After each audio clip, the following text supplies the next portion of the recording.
Siapa yang banyak uang pasti bisa gugur nih pidananya.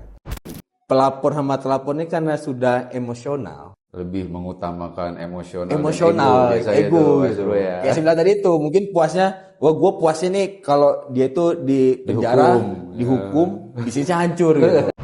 RJ ini kalau terkait bagi pelaku usaha gitu, ketika ada memang kerugian secara material secara langsung, ini cukup efektif gitu.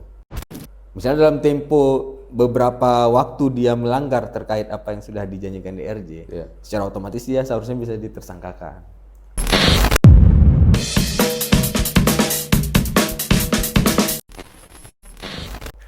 Halo, kembali lagi Sobat Legal Talk.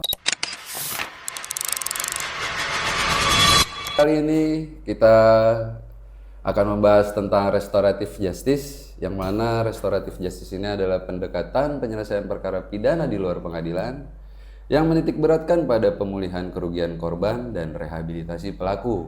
Ini bukan sekedar pembalasan atau penghukuman. Pendekatan ini melibatkan dialog antara pelaku, korban, dan masyarakat untuk mencapai kesepakatan damai yang adil. Restoratif justice ini tadinya kita kenal di KUHP, yang mana terjadi perubahan amandemen taktis, diatur juga dalam Kitab Undang-Undang Hukum Acara Pidana, yang mana tadinya kita mengenal di kitab ini di Undang-Undang Nomor 8 tahun 1981, di amandemen menjadi KUHP Nomor 20 tahun 2025, yang mana perubahan sistem perubahan sistem ini menyesuaikan dari perubahan ketatanegaraan, perkembangan hukum dalam masyarakat, dan kemajuan teknologi informasi.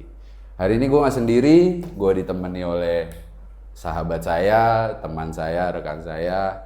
Boleh memperkenalkan diri, yaitu yang ada di sebelah kiri saya, silakan. Halo Sobat Legal, perkenalkan gue Hijir.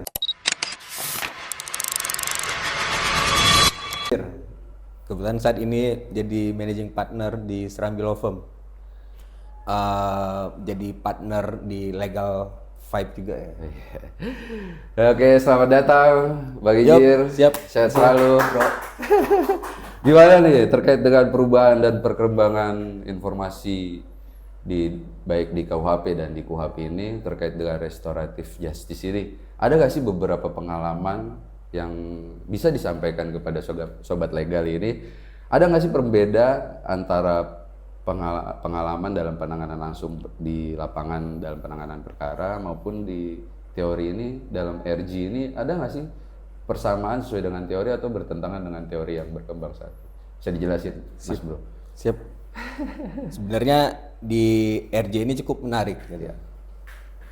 Ya pemerintah dalam hal ini hadir ke apa yang dibutuhkan oleh masyarakat gitu kan. Memberikan fasilitas. Fasilitas yang dulu sebelumnya itu cuma diatur berdasarkan peraturan Kapolri, terus di peraturan di kejaksaan sendiri, terus di peraturan di pengadilan umum, baik pun ada pun di versi di pengadilan anak gitu kan.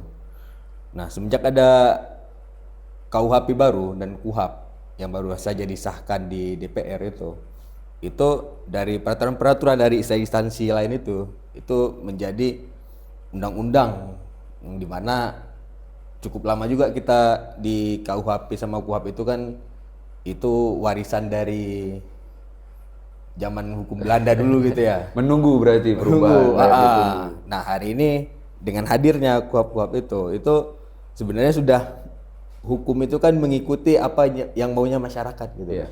Jangan sampai sejauh ini kan hukum tuh ketinggalan kita nih.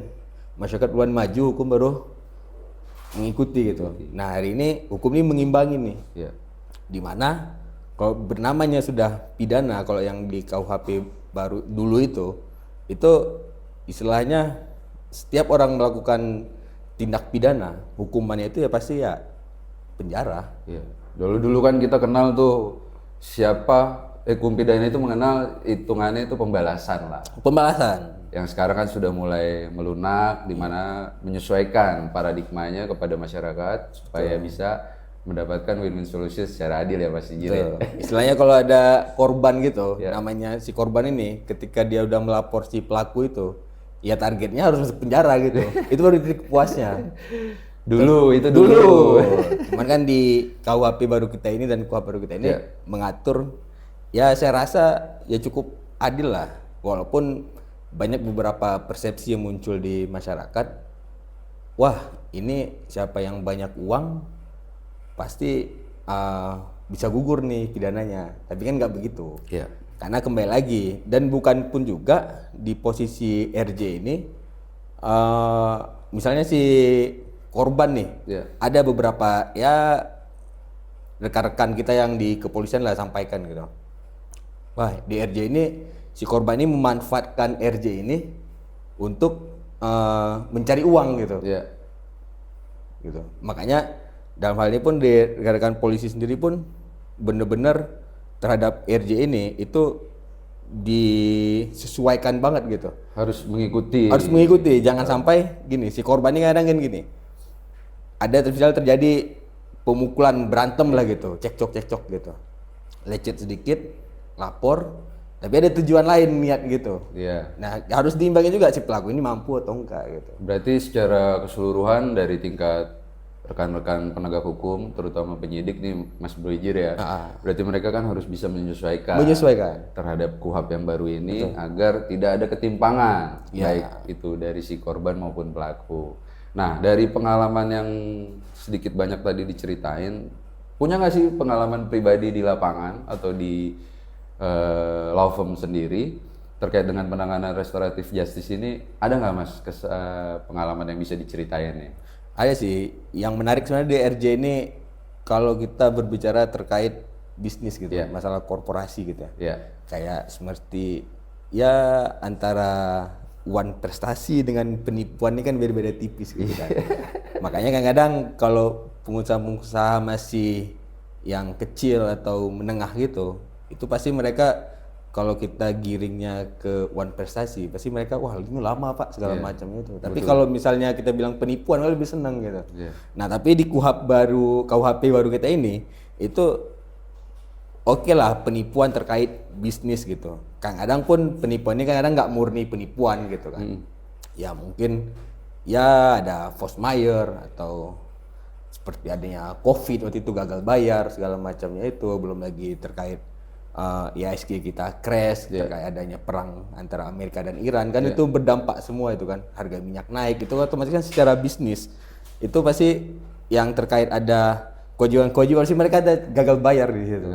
Nah, makanya bagi si korban ini, merasa korban nih, mereka pasti melaporkan nih ke kepolisian gitu kan. Begitu naik ke kepolisian, dilihat nih ada nggak titik-titik bisa penyelesaian tidak harus sampai ini ke pengadilan gitu.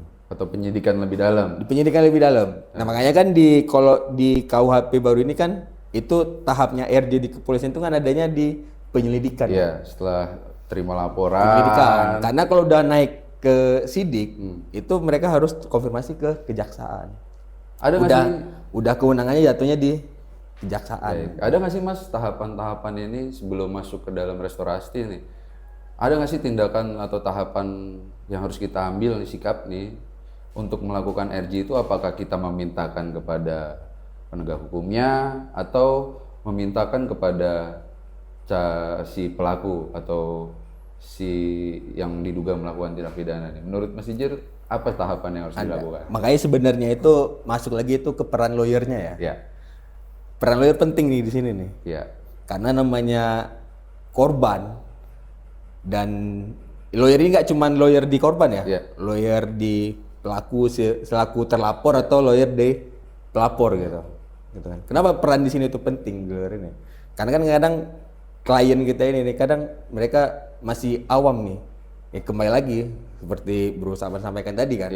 Kalau orang udah kena pidana maunya hukumnya harus timpal. Penjara dan segala macamnya itu gitu. Nah, ini kan menjadi menarik nih Mas Broijir ya, dalam artian tuh ketika sudah semua peristiwa-peristiwa terjadi, diduga tindak pidana segala macam, akhirnya timbul restoratif, terus tadi sudah disampaikan beberapa penyelesaian supaya ini, berarti kan di sini dibutuhkan koordinasi yang lebih kuat. Betul. Sebenarnya ada nggak sih pembatasan koordinasi atau ada nggak sih spesifikasi koordinasi seperti apa yang harus kita lakukan nih Mas Bro Ijir? Sebenarnya di rekan-rekan kita di kepolisian pun maupun di kejaksaan itu semenjak ada KUHP baru ini, walaupun sebelum ada pun KUHP sama KUHP baru ini, mereka selalu menawarkan opsi untuk RJ gitu. Iya. Makanya kan saya sampaikan tadi tuh, sebenarnya RJ ini terlaksana atau tidak itu tergantung lawyer yang mewakili si pelapor sama lawyer yang mendampingi si terlapor. Berarti bukan dari penegak hukumnya nih? Penegak hukum mereka menyarankan, tapi kadang-kadang kan gini, si pelapor sama terlapor ini karena sudah emosional, Iya. jadi mereka tidak berpikir untuk penyelamatan bisnis. Lebih mengutamakan emosional dan Ego ego Mas gitu. Bro ya. Kayak saya bilang tadi itu, mungkin puasnya, wah gue puasnya nih kalau dia itu di penjara, dihukum, bisnisnya hancur gitu kan. Padahal di hukum KUHP baru kita ini itu mengatur lebih jauh gitu Mas. Berarti kan Kalau sampai si pelaku usaha itu dijarah Iya. atau perusahaan sampai bubar, Iya. sampai ditutup, otomatis kan banyak karyawan-karyawannya atau apa gitu. yang akhirnya terbengkalai. Terbengkalai dong. Hak dan kewajibannya nggak makanya saya bilang terpenuhi. keren nih. KUHP baru ini keren ini. Sebenarnya kan yang menjadi menarik itu KUHP itu kan terjadi perubahan tadi sesuai dengan perubahan sistem ketatanegaraan serta perkembangan sistem hukum. Terus ini terkait dengan perubahan teknologi informasi juga kan menjadi menarik, yang tadinya mungkin negara membatasi, memfasilitasi dalam artian tuh sebelum terjadi permasalahan hukum yang lebih dalam, akhirnya ditimbulkanlah atau diterbitkanlah ketetapan terkait dengan restoratif justice ini. Ada nggak sih Mas perubahan yang signifikan nih dari paradigma peraturan yang lama yang kita kenal dari KUHP tahun nomor 8 tahun 1981 dengan KUHP 20 tahun 2025 ini, perubahannya apa sih yang paling signifikan dirasakan sebagai seorang lawyer? Ya pastinya terkait RJ itu. Di KUHP lama itu tidak mengatur namanya. Mengatur. Berarti kan di sini kan menjadi peran serta penting seorang advokat itu hadir. Betul. Dalam melakukan pendampingan untuk menyelesaikan sengketa atau perkara hukum yang ada di masyarakat luas nih Mas Iji ya. Iya. Nah, peran yang penting dilakukan oleh lawyer dalam peradaban kehidupan masyarakat ini, berarti apakah masyarakat itu harus mengikuti perkembangan hukum ataukah masyarakat ini harus mempercayai permasalahan hukum itu kepada lawyer-lawyer yang mempunyai qualified? Menurut Mas Bro Ijir nih gimana nih tanggapan itu tuh? Nah, jadi hukum itu harus mengimbangi perkembangan kehidupan masyarakat sekarang ini. Sebenarnya itu sama-sama. Masyarakat tuh harus mengikuti perkembangan hukum. Ya harus balance ya. Harus balance. Antara peradaban, perkembangan yang ada di masyarakat, Iya. sama kita juga mungkin sebagai praktisi atau ahli hukum memberikan educate mungkin ke masyarakat ya Mas Bro Ijir ya. Iya. Supaya hukum ini bisa lebih diterima dan dipahami oleh banyak orang lah. Betul. Karena setiap undang-undang yang sudah diterbitkan maupun baik peraturan ketika sudah disahkan di lembar negara itu ya seluruh masyarakat udah secara otomatis mereka wajib mengetahui, walaupun kadang yang di banyak daerah yang terjauh dari Jakarta mungkin ya belum dapat nih, Iya. mungkin kurang sosialisasi atau apa gitu. Makanya kita datang silaturahim ya, Bang Ijir ya, untuk menjelaskan terkait dengan restoratif justice ini. Nah, ini menarik nih Mas Bro Ijir nih. Sekarang kan restoratif justice ini kita udah kenal, udah kita jalani juga sebagai praktisi atau ahli hukum dalam melakukan pendampingan ke masyarakat. Menurut sudut pandang pribadi Mas Bro Ijir nih, dalam langkah maju ke depan, restoratif justice ini sudah terpenuhi semuakah dalam tahapan proses hitungannya aransemen penanganan perkara, atau ada beberapa hal yang masih ganjel nih dalam restoratif menurut pendapat pribadi? Gimana Mas Bro Iji? Ini sih kalau pribadi saya, sebenarnya kalau RJ ini kan kalau di dalam perdata itu kan istilahnya sebelum masuk ke pokok perkara itu kita ada mediasi. Iya. Makanya ya sebenarnya ini bagi rekan-rekan mediator yang non hakim ini sebenarnya peluang gitu kan. Saya nggak tahu nih ke depannya itu bakal diterapkan atau tidak gitu. Karena kayak seperti di pengadilan itu kalau dulu kan oke lah kita difasilitasi sama hakim mediasi gitu. Tapi sekarang ini sudah ada tuh hakim mediator non hakim gitu kan. Iya. Nah, itu mungkin menurut pribadi saya itu kayak dia lebih bisa objektif gitu ya dalam menilaikan sesuatu hal itu ya. Karena ya misalnya kalau di RJ kita di kepolisian itu kadang yang menjadi mediator itu penyidiknya atau kanitnya atau kasatnya atau udah tingkat yang lebih viral mungkin kapolresnya atau kapoldanya turun gitu kan. Nah, kadang di sisi itu ada yang merasa nih mungkin si terlapor ini merasa wah gue ini diintervensi banget nih kayaknya ini dari pihak pelapor nih di backup banget nih sama penegak hukumnya gitu. Padahal mungkin nggak seperti itu ya. Karena saya bilang itu regulasi itu belum diatur gitu. Berarti regulasi seharusnya itu bisa masuk. Menurut saya itu ya mediator non hakim ini atau yang ya udah tersertifikasi lah.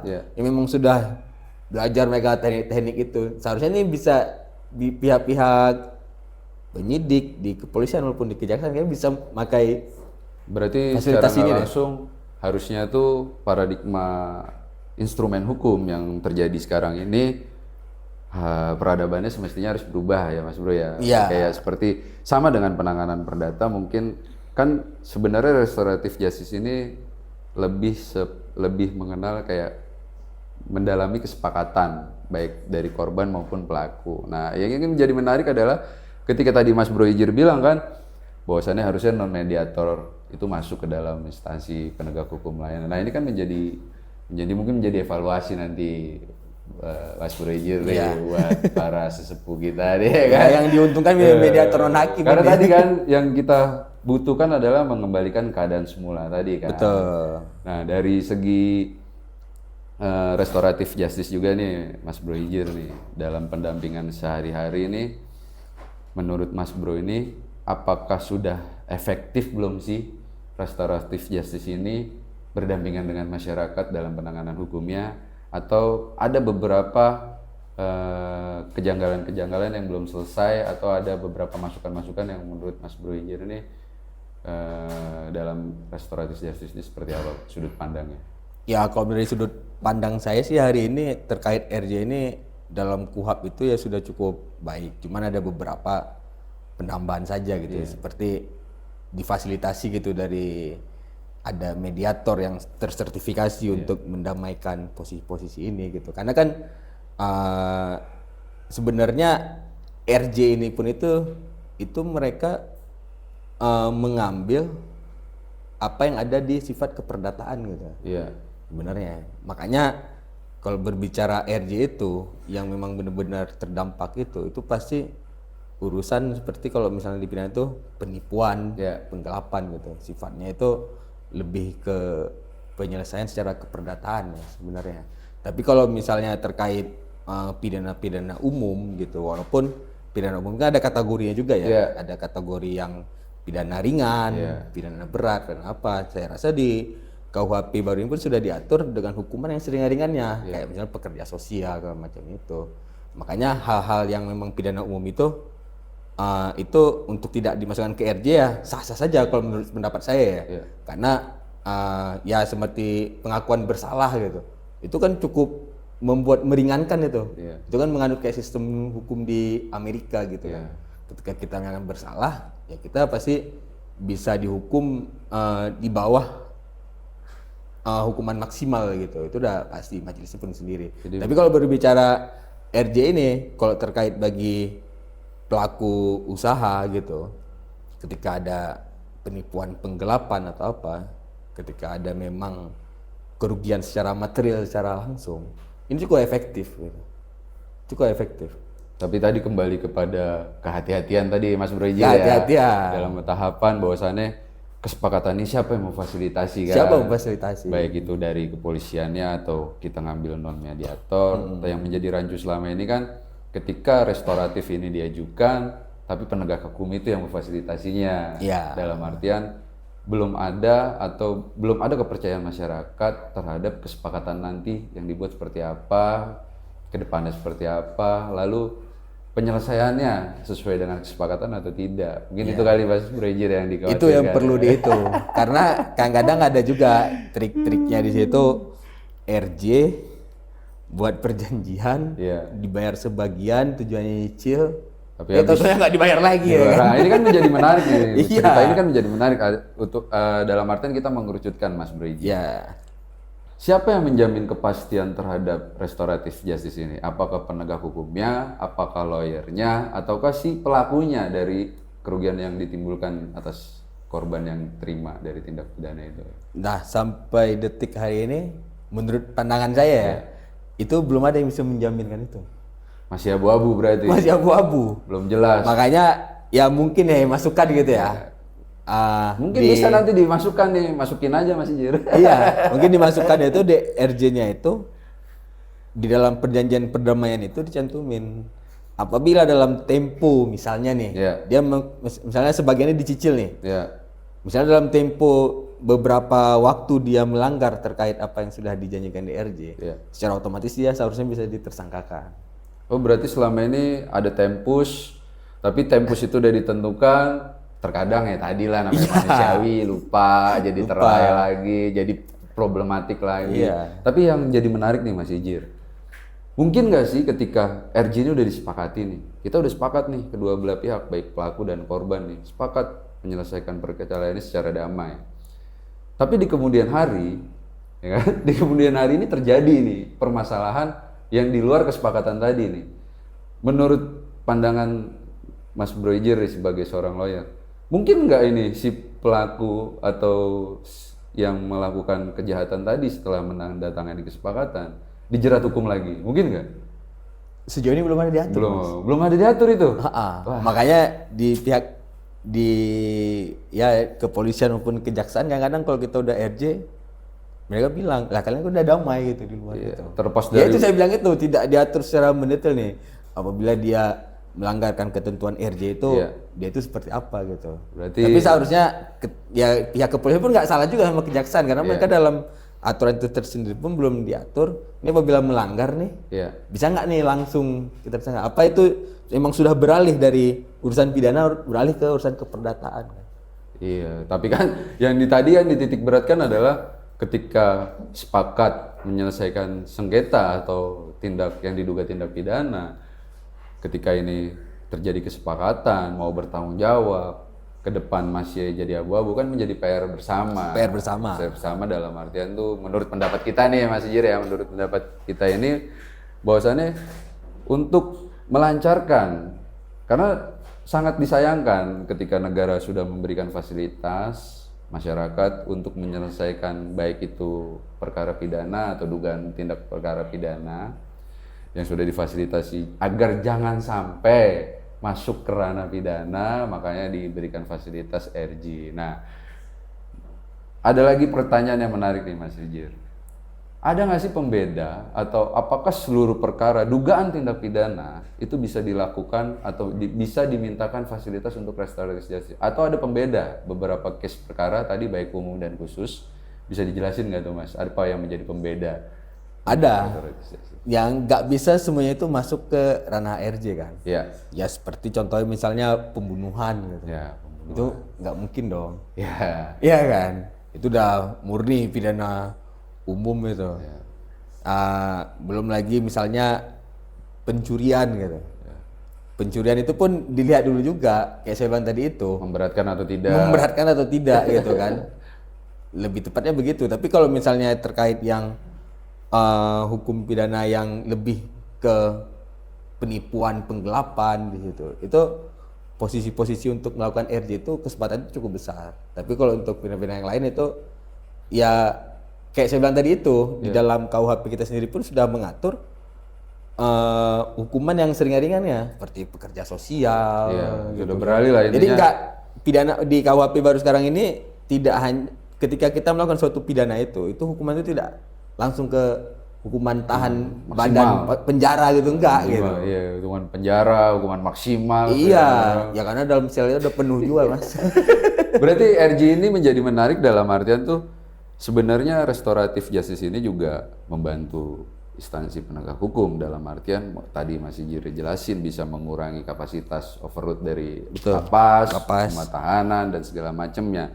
Nah, tadi kan juga dijelasin bahwasannya terkait dengan tindak penipuan dan penggelapan mungkin lebih spesifik masuk ke dalam TPPU korupsi kali ya yang dilarang Iya, untuk masuk nah, RJ. TPP korupsi ya juga kan? udah otomatis Itu kan itu. nggak mungkin, masa lu udah korupsi masih mau minta RJ itu keterlaluan nanti ya kan? Kerugian negara siapa yang mau mulangin? Nah, oke lah, ini menjadi menarik nih Mas Ijir nih. Apa ya? Gimana ya? Ada nggak sih masukan atau menurut Mas Ijir ini ketika restoratif tadi dilakukan kesepakatan, terus tiba-tiba di pertengahan jalan atau berjalannya waktu dia keluar dari kesepakatan. Menurut Mas Ijir nih layak nggak orang itu tuh dihukum lagi tuh?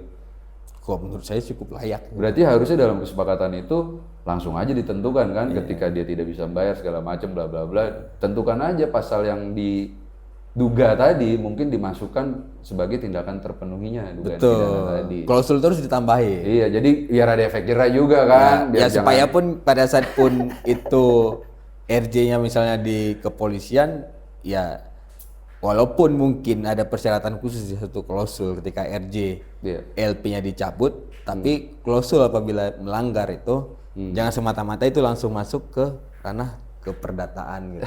Tapi tetap karena sifatnya itu RJ munculnya di pidana gitu kan. Saya rasa klausul itu kayaknya harus ditambahkan gitu. Tapi nggak tahu ya secara praktek karena memang ya kayak kembali tadi itu kadang-kadang pidana itu ketika ada perjanjian yang sudah dilakukan beberapa kewajiban itu agak susah untuk menjamin siapa menjamin kan itu yang menindak kesepakatan tadi. Iya. Oke Mas Bro Ijir, ini menjadi menarik. Ada beberapa dari teman-teman kita Legal Talk nih yang ingin juga menanyakan mungkin terkait dengan restoratif justice atau memberikan beberapa contoh kasus nih Mas Ijir nih. Jadi di sini episode Legal Talk kali ini meminta tanggapan nih dari seorang lawyer part of Legal Vibe ini untuk memberikan jawaban dari beberapa pertanyaan sobat Legal Talk kali ini nih. Jadi gini Mas Ijir, ada contoh kasus semisal tuh kayak diduga melakukan penganiayaan ringan di tempat klub gym nih, gym biasa angkat-angkat fitness dan segala macam.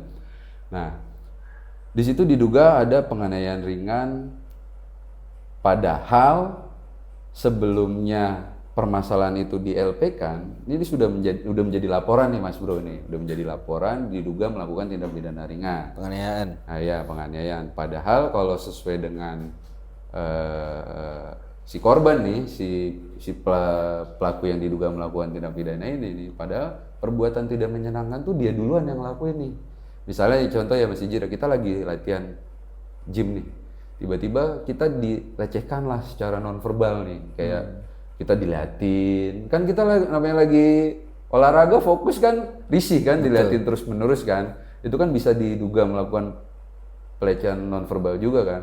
Nah tapi ini digiring seolah-olah dia melakukan kekerasan, padahal dia hanya menegur, kenapa kamu ngelihat saya terus menerus, dia emosional, akhirnya dikerubung, tiba-tiba ada laporan polisi nih Mas, diduga melakukan penganiayaan ringan. Tahu-tahu dari laporan tersebut ditawarkanlah dari penyidik nih kepada si pelaku ini, Mas Bro ini lebih baik case ini dilakukan restoratif justice. Nah menurut pandangan Mas Bro ini, apakah restoratif justice itu berhak dari penegak hukumnya yang menawari atau kita sebagai pelaku atau korban yang menawarkan untuk diberikan fasilitas? Ya kembali lagi di perkapnya sendiri dulu pun dan di KUHP baru ini memang selain juga dari si terlapor ataupun pelapor yang mengusulkan untuk melakukan RJ, dari penyidik pun, dari teman-teman penyidik pun bisa menawarkan posisi itu, Mas. Memang diatur sendiri dalam undang-undang itu sendiri. Diatur ya. Cuman kayak saya sampaikan tadi itu, jangan sampai ada persoalan pidana tapi Malah sudah jadi fasilitas oknum. oknum gitu. Masih jadi fasilitas oknum. Ini kan Iya. jadi bahaya. Yang tadinya negara sudah memperbaiki dengan memfasilitasi restoratif dan kemudahan dalam penyelesaian perkara di masalah hukum, jangan sampai masyarakat menjadi abu-abu lagi, menjadi keraguan lagi, jadi yang harusnya selesai jadi nggak selesai. Kan intinya dari restoratif justice itu kan ya Mas Bro kan mengembalikan keadaan seperti semula, dalam arti sebelum terjadinya dugaan tindak pidana itu. Ya makanya kan dari persoalan case tadi kan itu sebenarnya kan cukup menarik gitu. Iya. Tapi kan tetap walaupun mungkin si yang pelapor ini selaku korban ini melaporkan si terlapor karena dianggap melakukan penganiayaan. Cuman kan itu ya namanya LP kan. Iya. Tapi kan di dalam proses ketika di BAP mungkin ya kronologisnya harus disampaikan Iya. oleh pihak si terlapornya itu. Berarti Ya, apa sih menjadi penyebabnya? Kan namanya penganiayaan ini kan nggak cuma langsung tiba-tiba berantem nih. iya. Kan Apa sih bisa aja sebabnya gitu? belum terjadi, baru dugaan kadang-kadang kan. Belum juga terjadi pemukulan. Betul. Berarti fakta hukum itu paling penting ya. Penting. Makanya fakta hukum itu tidak bisa dikesampingkan. Iya, itu menjadi poros atau acuan tuh. Iya. Seorang baik profesi lawyer ataupun penegak hukum lainnya, fakta hukum itu menjadi ciri khusus yang nggak bisa diganggu gugat. Oke deh, baik Mas Ijir deh. Terakhir nih dari Sobat Legal juga nih bertanya, apakah ada pembeda terkait dengan fasilitas tadi yang diberikan negara terkait dengan restoratif justice ini terhadap seorang pejabat atau anak pejabat nih, bila mana dilakukan dugaan tindak pidana tertentu nih, emang ada spesifikasi perlakuan istimewa? Nggak mungkin kan di luar itu. Coba tanggapannya gimana? Sebenarnya sih di mata hukum itu semuanya sama. Sama ya, equality before of law ya. Ya, equality for the law. Karena mungkin yang dianggap itu karena ya satu ketidaktahuan. Ya. Ya walaupun misalnya ada orang yang tidak sanggup untuk membayar lawyer secara khusus, tapi ada disediakan LBH, ada fasilitas ya. Ya soal tadi itu mungkin yang merasa ini kok ada pembeda ini ya. Padahal secara kenyataannya bukan ada pembedaan, mungkin ada yang paham sama ada yang nggak paham. Yang nggak paham ini yang bahaya. Yang nggak paham ini yang udah bahaya. Nggak paham, nggak mau ngikutin perkembangan Nggak mau ngikutin, udah. habis itu komen. Kolot sudah itu. Oke lah, baik mungkin episode kali ini lumayan menarik nih Sobat Legal Talk kali ini ya. Udah dijelaskan semua nih sama brother saya deh. Ini udah kayak saudara ini, udah teman sahabat. Beliau juga partner bisnis juga, ya, luar biasa ini. Pokoknya kepada Sobat Legal Talk kali ini, mungkin yang belum tersampaikan hasratnya masih ingin menyampaikan bisa DM atau subscribe, like, komen, segala macamnya bisa dilakukan di web kita atau di Instagram, baik di YouTube segala macam. Mungkin pertemuan topik hari ini terkait dengan restoratif justice cukup sekian dan terima kasih. Kembali lagi di episode yang berikutnya. Oke, saya today Mas Ijir. Thank you. Thank you, Mas.